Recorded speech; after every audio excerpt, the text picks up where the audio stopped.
Hello friends, मैं हूं सन्मय प्रकाश और आप देख रहे हैं यूट्यूब चैनल सरकारी जॉब न्यूज़। ये 20 जून 2020 के इंपॉर्टेंट करंट अफेयर्स क्वेश्चंस हैं। इसका पीडीएफ अवेलेबल है वीडियो को डिस्क्रिप्शन में, या आप इसे वीडियो खत्म होने से ठीक पहले मेरे बगल में डाउनलोड का लिंक आएगा, वहाँ से ले सकते हैं। कई सारे क्वेश्चन हैं, इंडिया चाइना का जो तनाव चल रहा है उस पर भी है, रसिया पे भी है, अमेरिका पे भी है, और इसके अलावा देश भर में जो भी घटनाएं हो रही हैं उन सब से रिलेटेड है। तो पूरा देखते रहो। शुरू में हमने कुछ देश के रिलेटेड क्वेश्चंस रखे हैं। पहला क्वेश्चन लेते हैं। उत्तर प्रदेश के किस जिले में शिवालिक जंगल से 50 लाख साल पुराना हाथी का जीवाश्म मिला है? ये एक अलग बात है, अनोखी बात है। आंसर होगा सहारनपुर। ओके, सहारनपुर में ये मिला है। और ये जो जीवाश्म है वह शिवालिक के जंगल में, वहाँ पर क्या है कि नया बाघ अभयारण्य यानी टाइगर रिजर्व बनाया जा रहा है, और उसके लिए कैमरा ट्रैप स्टडी की जा रही थी। तो उसी के दौरान ये जीवाश्म मिला है, और इसके 50 लाख साल पुराना होने की जो पुष्टि है वो Wadia institute of Himalayan geology Dehradun के वैज्ञानिकों ने की है। ओके, तो 50 लाख साल पुराना है।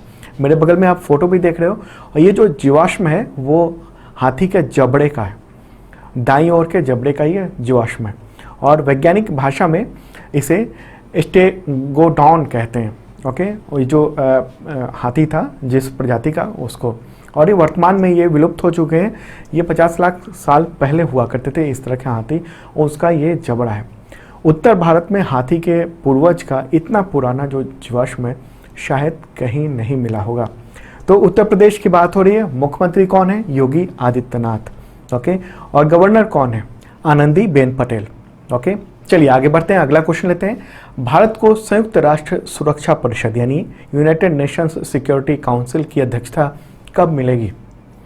इसका आंसर होगा अगस्त 2021। ओके, जैसा आपको पता होगा, मैंने पहले करंट अफेयर्स में वीडियो में बताया हुआ है कि यूएनएससी में यानी यूनाइटेड नेशंस सिक्योरिटी काउंसिल में भारत जो है वो 2 साल के लिए अस्थायी सदस्य चुना गया है, 2021 और 2022 ईयर के लिए, और ये कार्यकाल 1 जनवरी से शुरू होगा।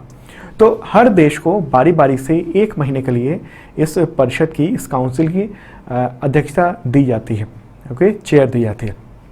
तो संयुक्त राष्ट्र के प्रवक्ता ने अभी हाल ही में ये बयान जारी किया और कहा है कि भारत जो है वो अगस्त 2021 में इस काउंसिल की अध्यक्षता करेगा। 1 महीने के लिए अध्यक्षता करेगा इंडिया। अच्छा, अगले साल की पूरी लिस्ट भी जारी हो गई है। जनवरी 2021 में ट्यूनीशिया को अध्यक्षता मिलेगी, इसके बाद ब्रिटेन, फिर अमेरिका, वियतनाम, चीन, एस्तोनिया, फ्रांस, इंडिया को मैंने बताया किस टाइम पे मिलेगा, उस मंथ में मिलेगा। ओके, उसके बाद आयरलैंड, केन्या, मैक्सिको और नाइजर, इन सबको 1-1 महीने के लिए अध्यक्षता दी जाएगी। इंपॉर्टेंट क्वेश्चन था। अगला क्वेश्चन लेते हैं, और उसके बाद फिर इंडिया चाइना पर भी बात करेंगे। आगे क्वेश्चन है, 75वें यूनाइटेड नेशंस जनरल असेंबली के अध्यक्ष कौन चुने गए हैं? चेयरपर्सन। आंसर होगा वोल्कन बोजकिर। वो कौन है? तो तुर्की के डिप्लोमेट हैं, कूटनीतिज्ञ हैं तुर्की के, और ये जो चयन है वो 2 दिन पहले ही गुप्त मतदान के जरिए हुआ वहाँ पर, और निर्विरोध उनको चुन लिया गया है।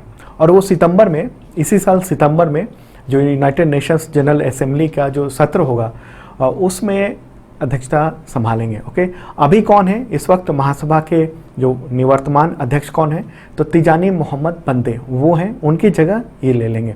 अच्छा, 1 साल के ही कार्यकाल होता है, 1 साल के लिए चुना जाता है यूनाइटेड नेशंस जनरल असेंबली का जो चेयरपर्सन। ओके, अच्छा, मैंने 2 दिन पहले भी करंट अफेयर्स में काफ़ी डिटेल बताया था यूनाइटेड नेशंस के बारे में कि यूनाइटेड नेशंस के कौन कौन से अंग हैं, क्या है। तो अगर आपने नहीं देखा है तो ज़रूर देख लेना।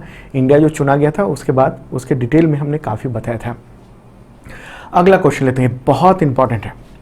RIC यानी रसिया इंडिया चाइना ग्रुप की मंत्री स्तरीय मीटिंग में भारत की ओर से 23 जून को कौन हिस्सा लेगा? ये RIC ग्रुप की मीटिंग होने जा रही है। इसका आंसर होगा एस जयशंकर। ओके, क्या है ये RIC ग्रुप? देखिए, आपके एग्जामिनेशन के लिए बहुत इंपॉर्टेंट है, चाहे कोई भी एग्जामिनेशन हो, UPSC हो, रेलवे हो, स्टेट PSC हो, SSC हो, या कोई भी। तो देखिए क्या है RIC group. Russia India China का एक ग्रुप है। इसकी शुरुआत हुई थी 2002 में, और ये बस एक फोरम है बातचीत करने के लिए, फॉरेन पॉलिसी आइडियाज़ को शेयर करने के लिए। इसकी समिट भी होती है। कब होती है? तो जब भी G20 की जो मीटिंग होती है, G20 यानी ग्रुप ऑफ 20 कंट्रीज़ की, तो उसी के साथ साथ RIC की समिट भी हो जाती है एक अलग, ओके, उसी क्षेत्र में जहाँ पर ये मीटिंग की जाती है। तो उसमें रशियन प्रेसिडेंट, चाइनीज़ प्रेसिडेंट और इंडियन प्राइम मिनिस्टर मिलते हैं, बातचीत करते हैं। तो पिछला जो G20 की मीटिंग हुई थी, तो आप देख रहे हो मेरे बगल में फ़ोटो, उसमें तीनों जो राष्ट्राध्यक्ष हैं वो किस तरह से मिले थे और ये RIC की मीटिंग हुई थी। अच्छा, इसके RIC के गठन में बड़ी भूमिका जो है रूस की थी।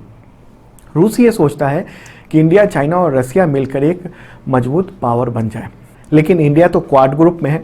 क्वाड मतलब द क्वाड्रिलेटरल सिक्योरिटी डायलॉग, उसमें US, ऑस्ट्रेलिया, जापान और इंडिया है, ओके, तो उस ग्रुप में है और ग्रुप में शामिल है और मुख्य तौर पर ये चीन को घेरने का ये काम जो ग्रुप कर रहा है, ठीक है। तो क्वाड ग्रुप में इंडिया के शामिल होने से रूस जो है वो कंफर्टेबल नहीं है और रूस ने अलग अलग चैनल पर, अलग अलग स्तर पर इस बात को उजागर किया था। रूस के फॉरेन मिनिस्टर भी कह चुके हैं पहले कि कोई भी ऐसा ब्लॉक न बने जो एशिया पैसिफिक के क्षेत्र में कुछ अलग तरह का हो जाए, ओके। तो RIC जो है एक रसिया की भूमिका है। रसिया जो चाहता है कि ये एक तरह से एक मजबूत देशों का गठबंधन बन जाए जो दुनिया में एक पावर की तरह दिखे, ओके। अच्छा, एक यहाँ पर सवाल उठता है कि जब इंडिया और चाइना के बीच में इतना टेंशन चल रहा है, हमारे 20 जवान जो है शहीद हुए हैं, तो ऐसे में फिर ये मीटिंग क्यों, और इतने टेंशन के बीच में मीटिंग क्यों, हम चाइना के फॉरेन मिनिस्टर के साथ और क्यों बातचीत करें, मतलब ये ट्राइलेटरल मीटिंग होने वाली है। तो सबसे पहले मैं बता दूं कि ये मीटिंग जो है वर्चुअल हो रही है, मतलब तीनों देशों के जो विदेश मंत्री हों वीडियो कॉन्फ्रेंसिंग के जरिए जुड़ेंगे और बातचीत करेंगे। इंडिया चाइना का जो बॉर्डर इशू है उसको लेकर टेंशन बहुत हाई लेवल पर चला गया है, मैंने बताई आपको, और ऐसे में इंडिया को लेकर ये माना जा रहा था कि वो हिस्सा नहीं लगेगा चाइना की वजह से, और इंडिया ने एक तरह से मना भी कर दिया था। और रशियन न्यूज़ एजेंसी के हवाले से तमाम न्यूज़पेपर्स ने, दुनिया भर के उन सब ने ये खबर भी चला दी थी कि ये मीटिंग नहीं हो पाएगी। मेरे बगल में आप न्यूज़ क्लिपिंग भी देख रहे हो अलग अलग उसका, ओके। लेकिन रूस ने इसकी पूरी कोशिश की अभी कि भारत जो है मीटिंग का हिस्सा बने, क्योंकि रसिया जो है वो इस वक्त RIC का चेयरमैन है और उसकी अध्यक्षता के दौरान RIC की मीटिंग नहीं हो तो ये माना जाएगा कि रूस का प्रभाव एक तरह से कम हो रहा है। तो रूस ने क्या किया कि बैक चैनल से इंडिया से बात की और उधर चाइना से भी बात की, और एक तरह से वो सेतु का काम कर रहा है इंडिया और चाइना के बीच में, ओके, जो अभी टेंशन चल रहा है उसमें। मेरे बगल में आप न्यूज़ क्लिपिंग भी देख रहे हो। रूस ने डिप्लोमेटिक चैनल के थ्रू ये एक तरह से LAC के इशू पर कुछ जो है कोशिश की है कि दोनों में थोड़ी बातचीत हो जाए ठीक ढंग से, और दोनों की जो सेना LAC पर जो आमने सामने है वो थोड़े पीछे हो। हालांकि ये सब जो है ना ये बैक चैनल से हो रहा है, रूस जो है डायरेक्ट ये नहीं कर रहा है। तो ये खबरें सब आ रही हैं और ख़बरों से, जो जैसे द हिंदू की खबर है, उससे ये सब पता चल रहा है कि क्या हो रहा है। रूस ने कहा है कि कोई भी बायलैटरल रिलेशन यानी द्विपक्षीय मुद्दे इस RIC की मीटिंग में डिस्कस नहीं होंगे। मतलब इंडिया और चाइना के बीच में जो अभी टेंशन चल रहा है इसको लेकर कोई भी बातचीत नहीं होगी, जो RIC की मीटिंग होने वाली है 23 जून को, ओके। तो इसके बाद क्या हुआ कि भारतीय विदेश मंत्रालय के प्रवक्ता अनुराग श्रीवास्तव ने बैठक के बारे में कहा कि S जयशंकर जो कि विदेश मंत्री हैं वो उसमें शामिल होंगे, पुष्टि कर दी। और मीटिंग में कोरोना वायरस की महामारी और वैश्विक सुरक्षा, इसके अलावा जो फाइनेंशियल स्टेबिलिटी यानी वित्तीय स्थिरता को लेकर बातचीत होगी। तो यहाँ पर साफ तौर पे दिख रहा है कि रूस जो है पीछे से इंडिया और चाइना के बीच में टेंशन कम करने की भूमिका निभा रहा है। द हिंदू से रूसी राजनयिक ने कहा है कि रूस केवल रचनात्मक भूमिका निभाना पसंद करेगा, क्योंकि इंडिया और चाइना जो है दोनों अपने मतभेदों को हल करने में पूरी तरह से सक्षम है। अच्छा, दूसरी ओर रूसी जो प्रेसिडेंट हैं व्लादिमीर पुतिन, तो उसके प्रेस सेक्रेटरी दिमित्री पेस्कोव ने कहा है कि इंडिया और चाइना के बॉर्डर का जो टेंशन चल रहा है उस पर वो नज़र रखे हुए हैं, ओके। अच्छा, इधर अमेरिका ने जो है कई दिनों के बाद ऑफिशियल रूप से ये बयान जारी किया है। माइक पोम्पियो ने, वहाँ के जो विदेश मंत्री हैं, उन्होंने और कहा है कि जो टेंशन चल रहा है इंडिया और चाइना के बीच में वो बहुत ही गंभीर मामला है, ओके। और जो 20 जवान शहीद हुए हैं उसको लेकर भी उनने बातें कही हैं। तो ये कुछ दिन बाद उधर से बयान आया है, वो भी देख रहा है कि रूस जो है इसमें इन्वॉल्वमेंट हो गया है। तो अब अमेरिका जो कुछ दिनों तक वो पीछे हटा हुआ था, वो चाहता है कि वो भी सामने इस पिक्चर में आए, क्योंकि डोनाल्ड ट्रंप जो है ना वो सीधे तौर पर ये माना जा रहा है, जो मीडिया रिपोर्ट्स आ रही हैं उसके आधार पर मैं कह रहा हूँ ये माना जा रहा है कि ट्रंप जो है वो सीधे तौर पर इस मामले में उलझना नहीं चाहते हैं। क्यों? क्योंकि उनको जो चुनाव होने वाला है उनमें जो भारतीय मूल के जो वोटर्स हैं अमेरिका में, उनका भी वोट लेना है, और चाइनीज़ मूल के जो वोटर्स हैं उनका भी वोट लेना है। और इंडिया और चाइना के बहुत सारे जो लोग हैं वहाँ पर नागरिक बने हुए हैं, और अगर वो इस टेंशन में जोड़ते हैं तो हो सकता है एक में से किसी का वोट उनको ना मिले वहाँ जो इंडिया और चाइनीज़ मूल के जो लोग हैं अमेरिका में। ओके, तो पॉलिटिकली ये सब भी चल रहा है अंदर अंदर, तो ये सब समझने की बात है। अगर आप इन सब चीज़ों को समझेंगे तभी आप इस मुद्दे को पर क्लियर हो पाएंगे, सब समझ पाएंगे। और जो यूपीएससी में खासतौर पर जो लिखने को आता है ना, तो वहाँ पर काफ़ी कुछ आपके माइंड में बना रहेगा।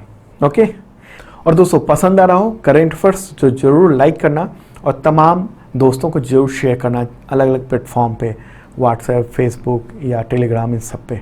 चलिए अगला क्वेश्चन लेते हैं, ये भी बहुत ही इंपॉर्टेंट है। चीन ने बांग्लादेश से आयात होने वाले कितने प्रतिशत सामानों पर टैरिफ में छूट दे दी है? इंपॉर्टेंट क्वेश्चन है। आंसर होगा 97%।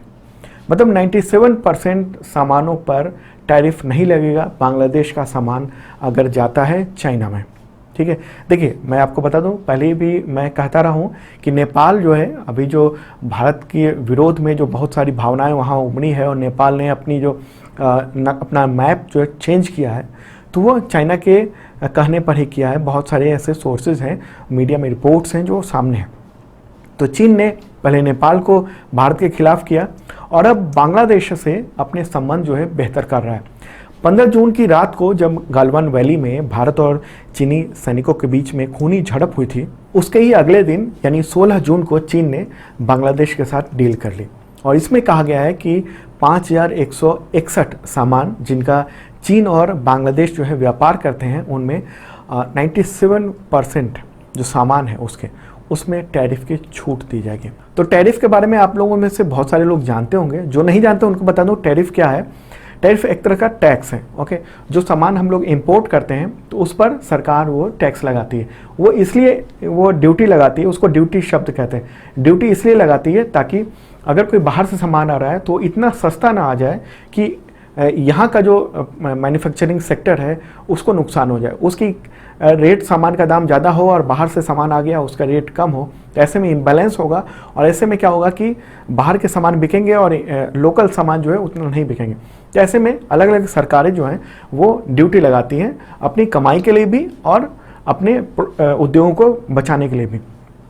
तो ये ड्यूटी वहाँ पर बहुत सारी जो है ख़त्म कर दी गई है बांग्लादेश के लिए। चाइना ने ऐसा किया, और मीडिया रिपोर्ट्स के अनुसार बांग्लादेश ने खुद कहा था कि वो कम विकसित देश है, इसलिए उसको चाइना से रियायत मिलनी चाहिए।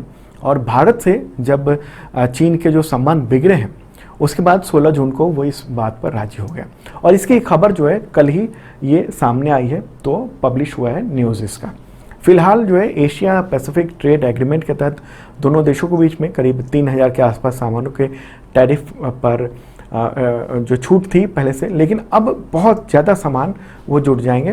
तो ऐसे में क्या हुआ है कि इंडिया के लिए ये थोड़ी चिंताजनक बात है, क्योंकि अब तक बांग्लादेश जो है वो भारत के बहुत करीब रहा है। लेकिन अब देखिए कि दोनों देशों के बीच में पिछले कुछ दिनों से थोड़ा टेंशन भी चल रहा था, ख़ासतौर पर जब नागरिकता कानून हुआ या संशोधित कानून आया था, उसके बाद एनआरसी को लेकर भी काफ़ी टेंशन हुआ था। और वहाँ के जो विदेश मंत्री थे, इंडिया आना था, उन्होंने कैंसिल कर लिया था। काफ़ी बयानबाजी भी की थी वहाँ के लीडर्स ने इंडिया को लेकर। तो अब लद्दाख में जो विवाद हो रहा है उसके बीच में पहले तो नेपाल को इंडिया से दूर किया चाइना ने, और अब बांग्लादेश पर एक तरह से अपना हाथ रख रहा है। ओके, तो ये एक टेंशन की बात है इंडिया के लिए, और इंडिया की जो फॉरेन पॉलिसी है वो जो भी तय करते हैं उनको इस पर ध्यान देना चाहिए, ऐसा लगता है। क्योंकि अगर हम अपने पड़ोसियों को संभाल के नहीं रखेंगे तो फिर आगे दिक्कत हो सकती है, जैसा कि नेपाल ने दिक्कत किया है। अगला जो है क्वेश्चन नहीं है, कल जो प्रधानमंत्री ने सर्वदलीय बैठक की थी, सब ऑल पार्टी मीटिंग की थी, तो उसमें क्या है वो लब्बो लुआब मैं आपको बता दूं। प्रधानमंत्री ने क्या कहा? सर्वदलीय बैठक में प्रधानमंत्री नरेंद्र मोदी ने कहा कि न कोई हमारे क्षेत्र में घुसा है और न किसी पोस्ट पर कब्जा किया है, मतलब चाइना के लेकर वो कह रहे थे कि चाइना हमारे क्षेत्र में नहीं घुसा है और न उसने किसी पोस्ट पर कब्जा किया है। अच्छा, उन्होंने आगे क्या कहा कि हमारे 20 जवान शहीद हुए हैं, लेकिन जिन्होंने भारत माता को चुनौती दी थी उन्हें वे सबक सिखा कर आए हैं, उनके शौर्य को पूरा देश याद रखेगा। उन्होंने ये भी कहा कि हमने जहां एक तरफ सेना को अपने स्तर पर उचित कदम उठाने की पूरी छूट दे रखी है, वहीं दूसरी ओर डिप्लोमेटिक जरियों से भी चाइना से अपनी बात जो है दो टूक बात जो है स्पष्ट कर दी है। और क्या कहा कि भारत शांति और दोस्ती चाहता है, लेकिन वो अपने संप्रभुता को लेकर कोई समझौता नहीं करेगा। उन्होंने ये भी कहा कि अभी तक जो बॉर्डर इलाका है वहाँ पर कोई सवाल नहीं करता था और कोई रोकता नहीं था, तो अब नए इंफ्रास्ट्रक्चर की वजह से हमारे जवान कई बार कई सेक्टर में उन लोगों को रोकते हैं, चेतावनी देते हैं। अच्छा, रक्षा मंत्री राजनाथ सिंह ने कहा कि कहीं कोई इंटेलिजेंस नाकाम नहीं हुआ है। हालांकि ये जो बयान आया प्रधानमंत्री का कि चाइना की ओर से कोई भी इंक्रोचमेंट नहीं हुआ है, वो नहीं आए हैं इस तरफ इंडिया की ओर, तो उसके बाद जो है कई सारे जर्नलिस्ट ने सवाल उठाए उस पर। ये मैं नहीं कह रहा हूँ, अलग अलग जो भी मीडिया के जर्नलिस्ट हैं उन सब ने जो बातें कही। जैसे द हिंदू की डिप्लोमेटिक एडिटर हैं सुहासिनी हैदर, तो उन्होंने पूछा कि प्रधानमंत्री ये कहना चाहते हैं कि आज जहाँ चीन के सैनिक हैं वो सारी जगह उनका क्षेत्र है, हमारे सैनिक जो हैं भारतीय क्षेत्र में मारे गए हैं या फिर चीनी क्षेत्र में। और विदेश मंत्रालय ने पहले ये क्यों कहा कि चीन जो है वो भारत की तरफ LAC में गलवान की तरफ निर्माण करने की कोशिश कर रहा था।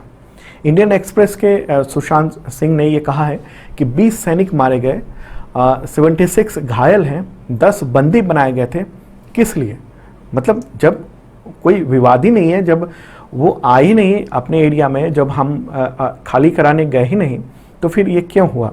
अच्छा, सामरिक मामलों के जो जानकार हैं ब्रह्म चेलानी, तो उन्होंने कहा है कि क्या मोदी जी का ये जो बयान है वो इस बात की ओर इशारा करता है कि भारत ने गलवान घाटी में चीन के जबरन यथास्थिति के बदलाव को स्वीकार कर लिया है।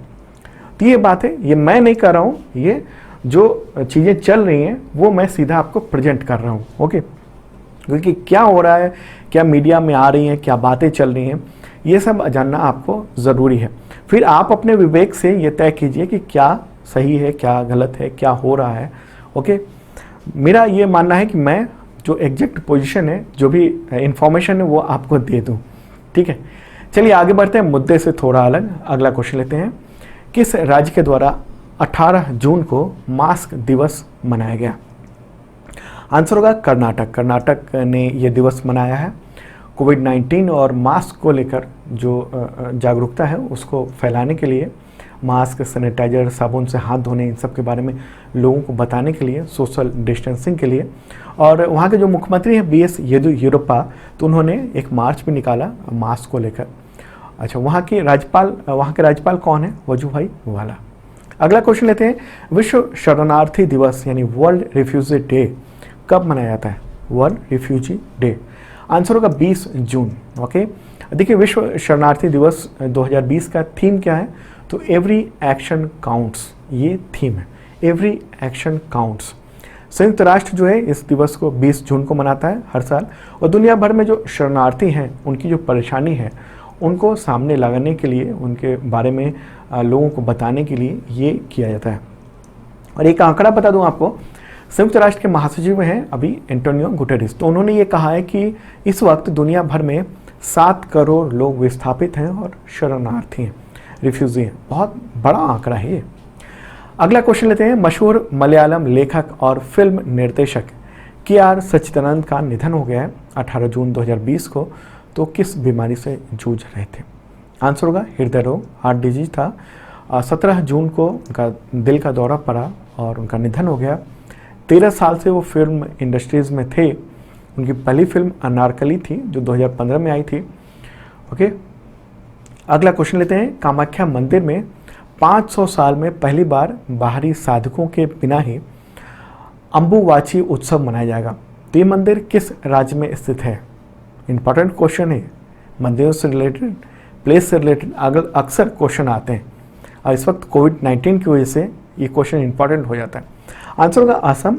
ये असम में ये शक्तिपीठ है, कामाख्या मंदिर बहुत प्रसिद्ध है, और वहाँ पर अम्बुवाची मेला लगता है जून में। अभी इस बार 22 से 26 जून को होना था, लेकिन कोविड-19 की वजह से मेले में जो है वो कुछ रोक लग गई है। दुनिया भर के जो अलग अलग देशों से और भारत से भी जो लोग जाते थे, करीब 10 लाख से ज़्यादा लोग, तो वो नहीं जा पाएंगे। और इसके अलावा तंत्र साधक, नागा साधु, अघोरी, तांत्रिक, शक्ति साधक, वो सब भी इस बार नहीं जा पाएंगे। तो गुवाहाटी प्रशासन ने मंदिर के आसपास जो है कोविड-19 की वजह से बिल्कुल कर्फ्यू जैसा किया हुआ है स्थिति, और होटलों और धर्मशाला में किसी के भी रुकने की इजाज़त नहीं है।